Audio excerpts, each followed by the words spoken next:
Forget everything you learned in, like, Sunday school. Oh, completely. Just throw it out. Seriously, take that image you have in your head right now. You know the one. The serene saint on a sand dune. Yeah, exactly. The mystical saint in the flowing robes, gazing up at the heavens with this aura of perfect, unquestioning piety. Just completely shatter that image. Because the historical source material we are looking at today for this deep dive paints a wildly, wildly different picture. It really does. I mean, we are going to look at Abraham today not as a devotional figure, not as some passive mystic. We're looking at him as a systems analyst. Yes, civilizational hacker. Right, a guy who basically walked into the most powerful empire on Earth, looked at their underlying social code, and systematically broke it. That is honestly the perfect way to frame the mission of this discussion. Because we are taking an ancient foundational text, specifically this really profound lecture, analyzing just a single sentence, Surah Al-Ankabut, Ayat 16. Just one verse. Just one. And we are dissecting it entirely through the lens of sociology, economics, and systems engineering. Which is so refreshing, honestly. Right. We are stripping away all the religious sentimentality. We are not here to look at theology in a vacuum. We are examining what the source presents as a universal blueprint for civilizational survival. And how one individual challenged this incredibly oppressive, deeply entrenched status quo using verifiable logic. Not magic, logic. Yeah, exactly. Using reason to dismantle a defective social order. Okay, so let's unpack this. Because my immediate reaction, and probably the reaction of anyone listening to you right now, is some heavy skepticism. Naturally. Like, you are telling me that a single ancient sentence, usually one line of text from thousands of years ago, is essentially an objective, testable assertion about societal operating systems. That is exactly what I'm saying. How does a single line hold that much structural weight? I mean, are we reading way too much into an old book here? Well, it's a totally fair question, but to understand the payload of this sentence, you really can't just read the words on the page. You have to understand the target it was deployed against. The environment he was in. Right. The society in question here is ancient Babylon. Right. And this wasn't some minor dusty outpost in the desert. This was the absolute epicenter of human civilization at the time. We're talking unimaginable wealth. Unimaginable wealth, monumental architecture, advanced astronomy, massive agricultural surpluses. But its operating system, like the underlying code determining how resources and power were actually distributed, was fundamentally defective. Yeah, and the source goes really deep into how this power dynamic actually worked. Yeah. Because I don't know about you, but when I picture ancient tyrannies, I usually just picture a king. Right, a guy on a throne. Yeah, a king with a massive army just swinging swords around. And obviously Babylon did have a famous king, Namrud. Yes, Namrud. But the source suggests that the ultimate power wasn't actually sitting on the throne, was it? It was not. I mean, Namrud was the political and military face of the empire, sure. But the true root access to this society's operating system resided with the religious establishment. The priests. The high priests, exactly. Wait, so who was actually pulling the strings if it wasn't just the king? Was it like a shadow government kind of situation? Think of it more as a symbiotic monopoly. Oh. The religious establishment held total psychological control over the population. They didn't just hoard the material wealth, though they absolutely did that too. Right. The temples were basically banks. They functioned exactly as the central banks. They controlled the grain stores, the land, the debt. But more importantly, they controlled the minds and the daily behaviors of the public. Through religion? Right, through a carefully managed architecture of unexamined superstitions and idol worship. Wow. So Namrud's political state and the priesthood's religious state, they basically fed off the psychological subjugation of the masses. Because the king needs the priests. Exactly. The king needed the priests to declare his rule divinely mandated. And the priests needed the king's spears to enforce their cultural dominance. So for the average person living in Babylon, you're basically trapped in a pincer movement. You've got physical threats from the state military on one side and psychological terror from the temple on the other. It's a closed loop. Right. If you rebel against the king, you don't just go to jail. You get cursed by the gods, your crops fail, your family is ruined forever. And that is exactly the hostile environment Abraham steps into. And this actually brings us to what might be the most fascinating and certainly the most tense dynamic in this entire historical record. The family dynamic. Yes. The source highlights the relationship between Abraham and a man named Azar. Okay, I know Azar was a significant figure in Babylon, but what was his actual role in this machinery? Azar wasn't just a participant in the system, he was the chief priest. Oh, wow. He was the master system architect of this entire idolatrous network. He literally manufactured the idols, he managed the theology, and he sat at the absolute top of the socioeconomic pyramid. That's true. And Azar is Abraham's father. Hold on. Azar. As in his own dad. His own father. You're telling me the ultimate rebel of this story, the guy who brings down the whole Babylonian ideological structure, was the son of the system's chief architect. He was the heir apparent. He was the prince of the system. That is insane. He's the ultimate insider. And this is really the macrocosm of societal conflict, condensed into a single household. Right. You have the heir apparent recognizing that his inheritance is entirely corrupt. And Abraham's very first radical move as a reformer is to reject the blind obedience to inherited tradition. Which is huge. It is monumental, Right. because across almost all human cultures, ancient and modern, there is a bedrock rule, right? Mm-hmm. Always obey your parents. Honor your ancestors. It- Keep the traditions alive. Exactly. I mean, it is the glue of civilizational continuity. Let's be real. If every generation just burned down what the last generation built, we'd still be, living in caves. True. Continuity absolutely has value. Yeah. But the source points out a critical fail state in that logic. Which is what, if the parent, or by extension, the inherited societal system, is fundamentally flawed, operating on false assertions and causing systemic harm, then blind obedience ceases to be a virtue. It becomes a liability. It becomes systemic suicide. Abraham realizes that loyalty to truth must supersede loyalty to blood. I love the analogy the source brings in here regarding how Abraham actually confronts his father's idol-making business. Oh, it's brilliant. Because Azar isn't just some philosopher sitting in a tower. He literally carves these physical gods in a workshop. And Abraham points out this glaring, almost comical, logical error in the whole supply chain. Walk us through his critique. How does he frame it? So he essentially looks at his father's workshop and says, okay, you carve a block of stone with your own hands. Right. If your chisel slips and you chop off the idol's nose by accident, you have to patch it up yourself, because nobody buys a broken god. Of course not. So how can this object, which is entirely reliant on your craftsmanship, your maintenance, and your physical repairs, how can that be the supreme, infallible authority over human destiny? It is a devastatingly simple critique of their entire reality. It really is. It's like an architect realizing the load-bearing pillars of a skyscraper are made of papier-mâché. Yes. Or, to bring it into the modern world for you listening, it's like worshiping a piece of software that you coded yourself. Oh, that's a great way to look at it. Right. You know it's full of bugs. Every time it crashes, you have to manually go in and write a patch to keep it running. But then, after you patch it, you literally bow down to your monitor and treat that buggy software as the ultimate authority over your life. It's an absurd feedback loop. It's completely absurd. And what Abraham is doing here is shifting the entire paradigm of human inquiry. Because the prevailing question in Babylon, and frankly in most societies today, was always, whose tradition are we following? Right. What did our ancestors do? Exactly. What is the established norm? But Abraham reframes the question entirely. He asks, which actual arrangement serves us better? Okay, wow. He is contrasting the tyranny of unproven, inherited assertions against verifiable physical reality. He is demanding that the societal system justify itself not by its age, not by its nostalgia, but by its actual utility and truth. Okay, so that perfectly sets the stage for the opening gambit. Yeah. We have a society running on a corrupt, monopolized operating system and an insider who has identified the core logical flaw. Yes. Which brings us to the core text the source analyzes. Surah Al-Ankabut, Ayat 16. The foundational verse. Now, the standard translation usually reads something like, "And Abraham, when he said to his people, 'Serve God and be conscious of him, that is better for you if only you knew.'" Right. Now, I have to be honest here. If I just read that on a page, it sounds like typical run-of-the-mill religious preaching. It does. It really does. Serve God, be good, it's better for you. It doesn't sound like a civilizational hack. It sounds like a sermon. Which is exactly why the source instructs us to completely strip away those soft, traditional, sentimental translations. They obscure the meaning. Completely.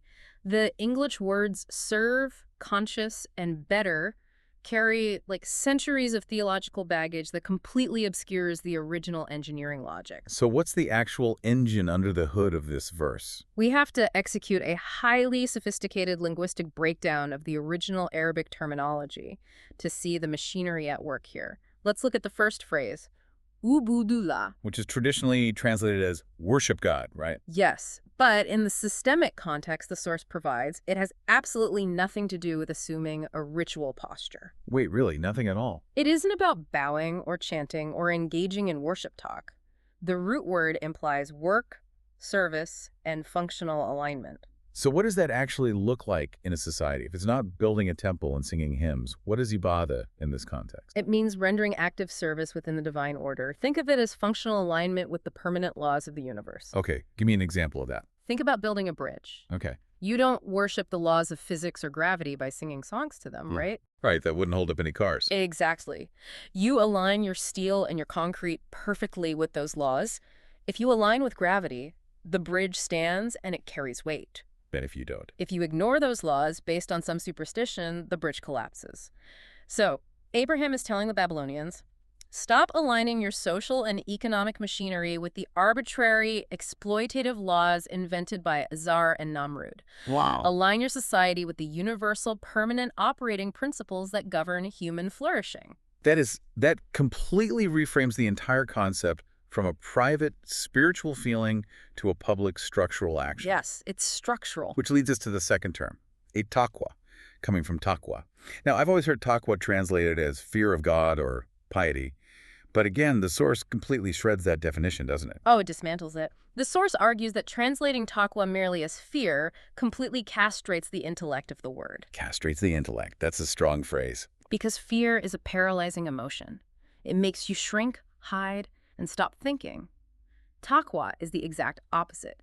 It means vigilant, consequence-aware conduct. So it's not just cowering in a corner waiting for lightning to strike. Not at all. Think of the psychological state of driving a car on a treacherous, icy mountain road. Okay. You aren't cowering under the steering wheel in blind terror. Right. You'd crash immediately. Exactly. You are hyper-aware, you are feeling the traction of the tires, you're anticipating the curves, constantly calculating your speed and momentum. You are intensely focused on cause and effect. Right. You are actively managing the system of the car. Yes. That is taqwa applied to sociology. It means running a continuous risk assessment algorithm on your civilization. I love that. A risk assessment algorithm. It is the exact opposite of the careless, superstitious drift that the Babylonians were engaged in. Abraham is demanding that they wake up and vigilantly monitor the outcomes of their societal actions. Like looking at the actual metrics. Exactly. Are our economic policies leading to growth or collapse?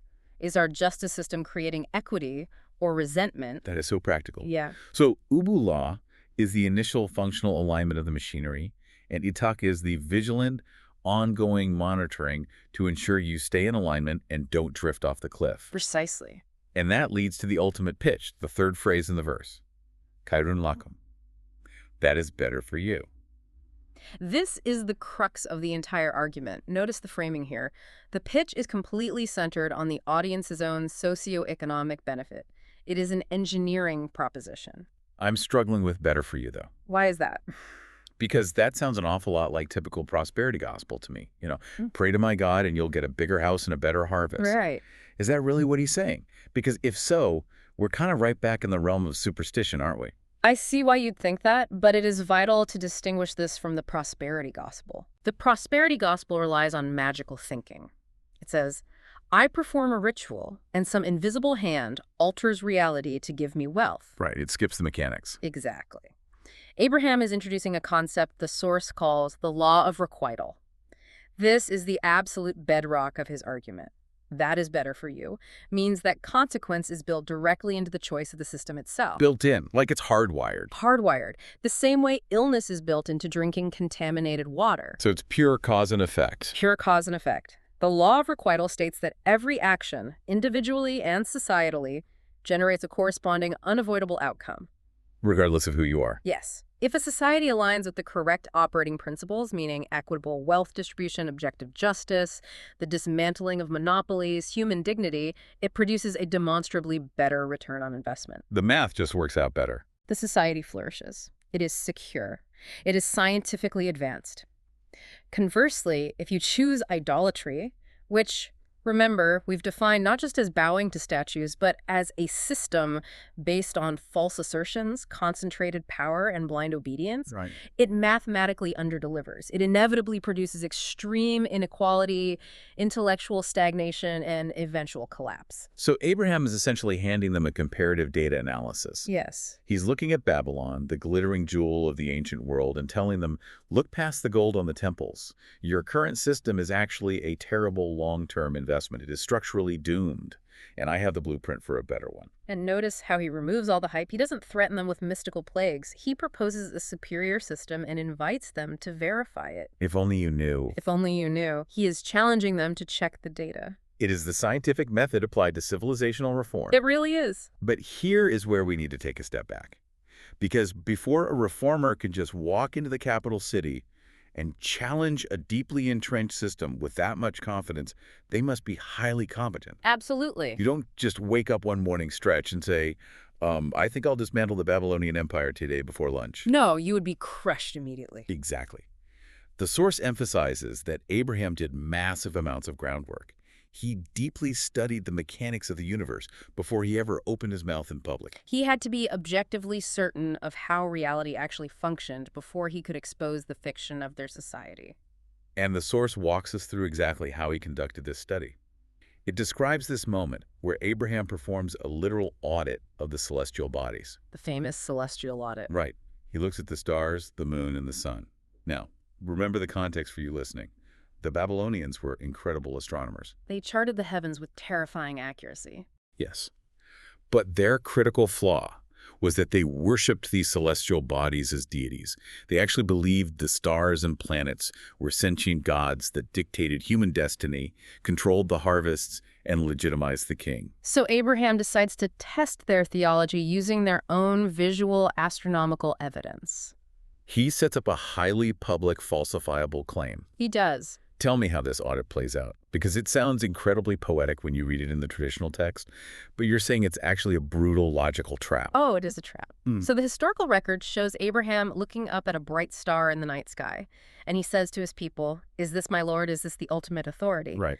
And then he observes it. He waits as the night progresses. And inevitably, due to the rotation of the earth, the star sets. It dips below the horizon and disappears. And what does he say? Abraham notes, simply and decisively, "I do not love things that set." It's such a calm reaction to losing your supposed God. It is calm because it is completely calculated. He's running an experiment, so he repeats the process. Later, the moon rises. It is much brighter, much more dominant, illuminating the entire landscape. "Is this my Lord?" he asks. Same hypothesis. Same hypothesis. But the moon, too, follows a strict trajectory. It waxes, it wanes, and eventually it sets. Right. Finally, morning comes. The massive sun crests the horizon, the absolute most powerful force in their sky, the bringer of heat and light.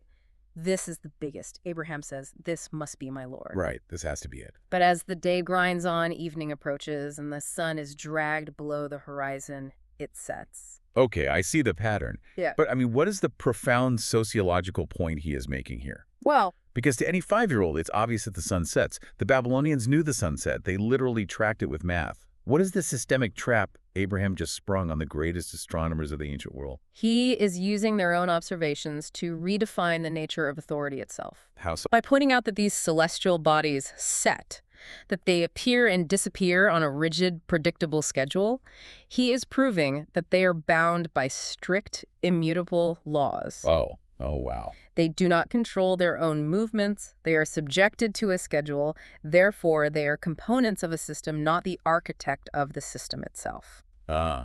If they were the ultimate gods, they wouldn't have to clock out at the end of their shift. Precisely. Yeah. To use a mechanical analogy, if you open up a pocket watch and you see a shiny brass gear spinning rapidly, you might be mesmerized by it. Right, it looks important. But if you watch it long enough, you realize that gear is being pushed by another gear, which is being driven by a spring. The gear is impressive, yes, but it is a slave to the mechanics of the watch. It is not the watchmaker. It is not the watchmaker. Abraham is looking at the sun and saying, "This is just a massive gear. It is impressive, it provides heat, but it is subjugated to a higher law." So a true supreme law, a true ultimate authority, cannot be temporary and it cannot be localized. It must be constant. Yes. And if we pull back and look at the bigger picture here, this was an absolute masterclass in dismantling an ideology. Without even raising his voice. Exactly. He didn't yell at them. He didn't use physical force. He used the very visual evidence they revered to show their system's logical collapse. Oh. He demonstrated that taking a temporary, rule-bound object, whether it's a star, a statue, or a human king, and treating it as the absolute authority is logically absurd. Which is the definition of shirk in this context. Yes, associating partners with the ultimate universal law. And having proved it to be intellectually bankrupt, Abraham publicly declared himself free from their defective system. It's a brilliant intellectual victory. He essentially uses the mechanics of the universe to disprove the theology of the state. Exactly. But of course, disproving a religion in a vacuum doesn't mean much if that religion is enforced by a state military apparatus. Right, the real world pushes back. Yeah. Once Abraham breaks the logic of the system, he inevitably hits a brick wall. The guy with the army, the political power enforcing the superstition. Yeah. He has to confront King Namrud. And we transition here from the celestial audit to the terrestrial confrontation. And Namrud is the archetype of the ultimate dictator. The source describes Namrud's condition not just as tyrannical, but as deeply intoxicated. Wait, intoxicated? Like he was drunk? Not drunk on wine. He was suffering from the infinitely more blinding, distorting intoxication of absolute, unquestioned authority and boundless wealth. Oh, the power trip. The ultimate power trip. When a human being sits at the top of an empire surrounded entirely by sycophants who literally tell him he is a living god and he faces zero systemic pushback for decades, they lose their grip on reality. They start believing their own press releases. They do. They suffer from a dictator's delusion. They actually start to believe they are the authors of the universe. Right. And we see this throughout history with the pharaohs, the Roman emperors, all the way up to modern autocrats. They start to blur the line between political power and physical reality. Yes. And the source details this famous debate between Abraham and Namrud. Namrud claims that he holds the ultimate power of life and death over his citizens. Right. Usually in these historical accounts, this is the moment the tyrant points to his heavily armed guards and says, I can order my men to execute you right now, or I can pardon you. I control who breathes and who dies. Therefore, I am the Lord of life and death. He localizes a universal concept entirely to his political whim. Exactly. Yeah. So how do you counter that? Think about it. If you were standing in front of a heavily armed autocrat who has just claimed the power of life and death over you, how do you respond? It's a terrifying position to be in. A lesser debater or a philosopher would get bogged down in a semantic argument about the true biological or spiritual definition of life and death. Right. They try to argue the ethics of execution. But you don't debate the philosophy of existence with a power-drunk dictator. No, you do not. You give them a systemic boundary they cannot cross. You give them a test they will immediately fail. Yes. And Abraham ignores the subjective realm of political executions and pardons entirely. He pivots to the objective, unyielding, permanent laws of the universe, the very laws he proved during his celestial audit. And what does he say? He looks at Namrud and says, My Lord brings the sun from the east. You bring it from the west. Oh, man. That is just brutal. It is the perfect, unanswerable argument. It really is. What is the king going to say to that? Well, the result is instantaneous. The historical text says the dictator was dumbfounded. He is left completely speechless in front of his entire court. Because he knows he can't do it. Because his localized terrestrial tyranny cannot override universal mechanics. He can command his guards to torture a dissident. He can tax the farmers into starvation. He can build massive monuments to his own ego. But he cannot rewrite the source code of reality. He can't change the rotation of the earth. No. Abraham exposed the strict, pathetic, geographic limitations of the king's power without raising a sword or shouting a single insult. He just drew a line in the fabric of the universe and said, cross that. And the king couldn't. And the king couldn't. It completely crashes Namrud's mental operating system. Yeah. He proves the king is just a man. But Abraham knows that winning a debate in the royal court isn't enough, right? Right. The masses, the everyday people working the fields and living in the city, they didn't hear that debate. They are still terrified of the temples. They are still mentally enslaved by Azar's idols. The system is still running. Exactly. Abraham has to demonstrate this systemic failure to the public, which leads to one of the most famous stories in history, the breaking of the idols. But I have to say, the way the source frames this event completely changed how I view it. How do you think it is typically conceptualized in popular culture? Usually it's taught as this moment of righteous, uncontrolled anger. Like we picture a young, zealous guy getting so mad at the pagan statues that he grabs a heavy hammer and just starts smashing things in a blind rage, screaming about how wrong they are. Framed as an emotional outburst. Exactly, a tantrum. But the way we are looking at this today, it's not a tantrum at all. It's a penetration test. Oh, that is a fantastic analogy. Elaborate on that. How does this ancient event mirror a modern penetration test? Well, for listeners who might not be in the tech world, a penetration test, or a pen test, is an authorized simulated cyber attack on a computer system. Okay. You essentially hire a hacker to intentionally attack your own network, to expose its security vulnerabilities. You hack it to prove it can be hacked, and to show exactly where the weak points are before a real disaster happens. Right. That is exactly what Abraham is doing to the physical idols of Babylon. It is a highly calculated, meticulously planned operation designed to expose a critical vulnerability in the societal mainframe. It is not a riot, it is a demonstration. Walk us through the specific logistics of the operation, because the details are what make it a brilliant trap. Okay, so the timing is crucial here. There's a massive national festival happening outside the city. Yeah. The central temple, which is essentially the server room of their entire religious and economic system, is completely empty. Perfect timing. Abraham sneaks in. He takes an axe, and he methodically smashes all the smaller, lesser idols to pieces. He destroys the entire pantheon. But, and this is the genius calculated part, he doesn't touch the largest central idol. He leaves the big one. He leaves it completely intact. And then he takes the axe, the murder weapon, and he physically hangs it around the neck or places it in the hands of the biggest idol. Wow. He stages a crime scene. He engineers a specific scenario designed to force maximum cognitive dissonance on the priests and the public. Yes. The people return from their festival, they walk into the temple, and they are horrified. The system has been attacked. They are enraged, and they immediately drag Abraham in because everyone knows he is the radical who's been critiquing the state religion. He's the obvious suspect. They stand him amidst the rubble and demand, "Did you do this to our gods?" And Abraham doesn't confess, and he doesn't cower. He points to the evidence he intentionally planted. What does he say? He says, "No, ask the big one." He's standing right there holding the axe. He clearly did it to eliminate the competition and demand all the offerings for himself. Ask him what happened, if he can speak. And this is the exact moment the entire Babylonian ideological infrastructure collapses under its own weight. It's beautiful. He has backed them into a logical corner from which there is absolutely no escape. What is the reaction of the crowd and the priests? The text says they hung their heads. Because what are their options? Right. If they say the big idol did it, they admit their gods are petty, violent, and fight each other over offerings. But the reality is much worse.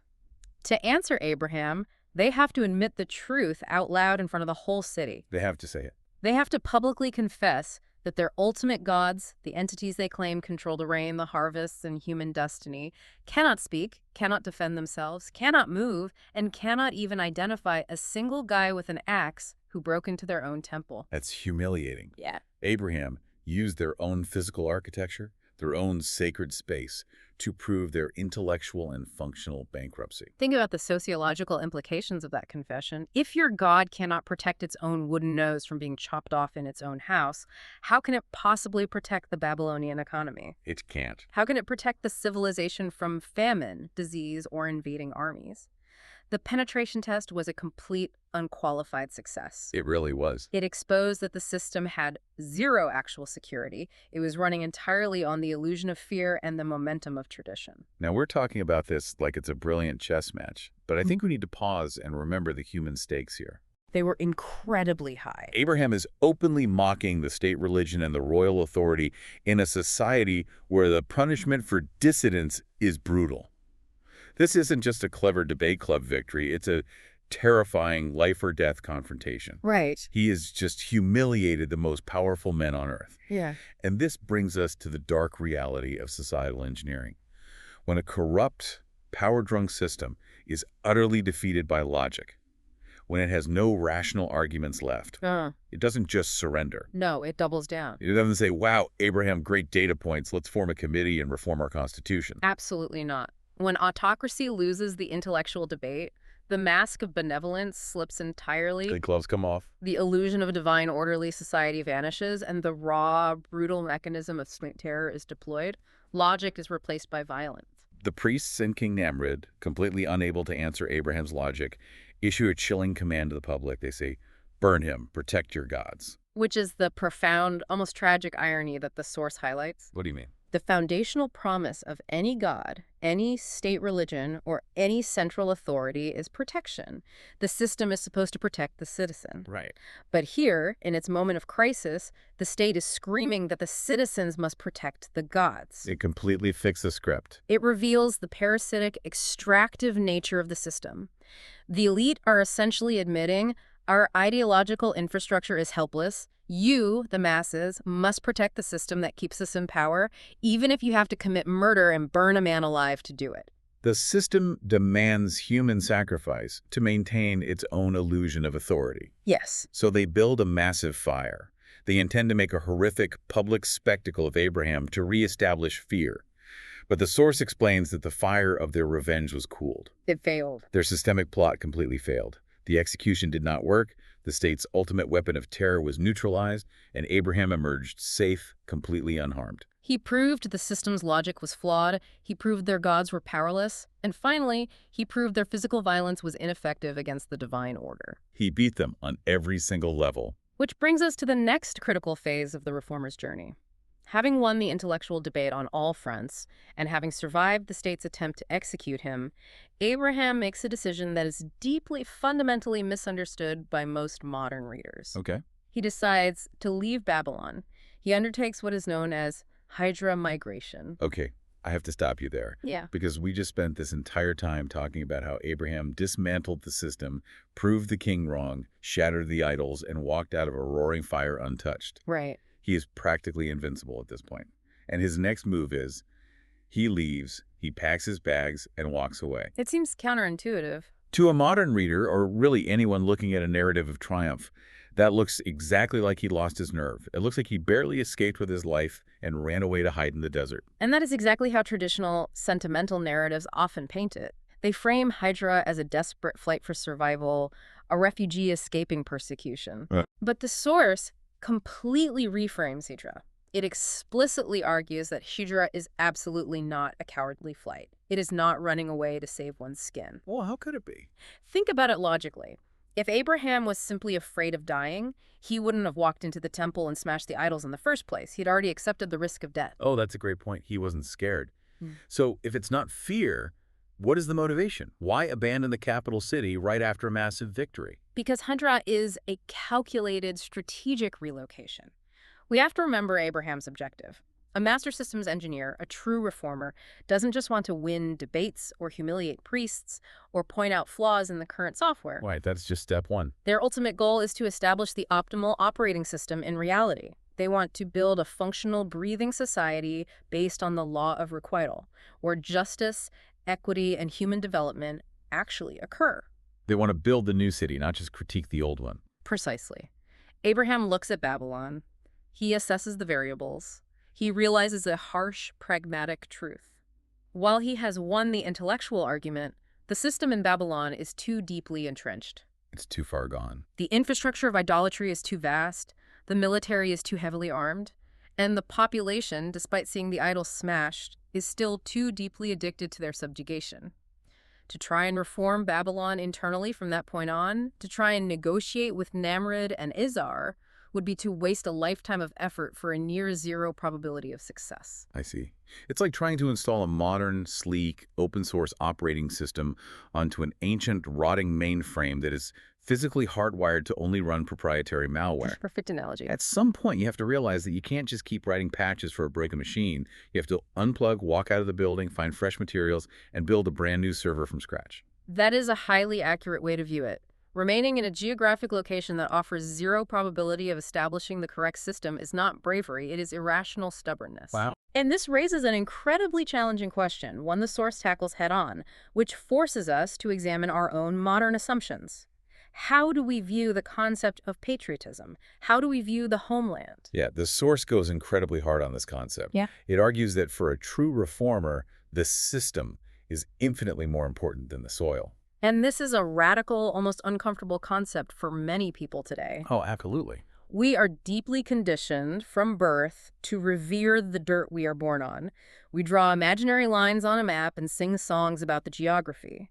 But the text suggests that blind nationalism, worshiping the geographic borders of your birth, defending your country right or wrong, regardless of the tyranny or injustice occurring within those borders, is just another idol. It's just another unexamined assertion.